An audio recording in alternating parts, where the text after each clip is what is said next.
How to wall hop in Roblox on iPad. Now, since you're on your iPad with such a bigger screen, it's probably somewhat harder than on your mobile, but somewhat just an explanation, I suppose. So you're gonna need three things: the buttons, the lock button, some focus, I guess, and your fingers. It's much better to have three fingers, one for your movement, and one for the jump button, which is usually just holding it, probably the easiest button to hold, and the third one for your screen movement.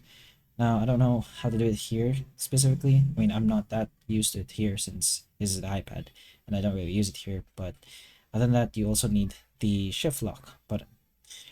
So you can go ahead to your wall hop game. It's much better to do it here. It's called the wall hop practice. But anyways, you can practice it here on the free wall.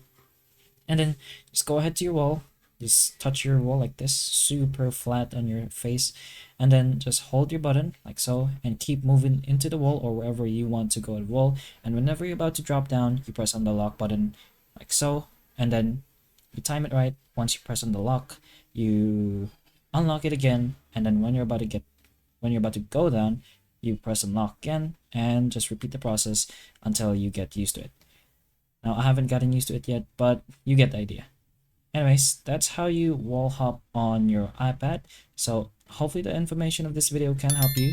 And if it can, please like and subscribe for more videos like this. And that's all.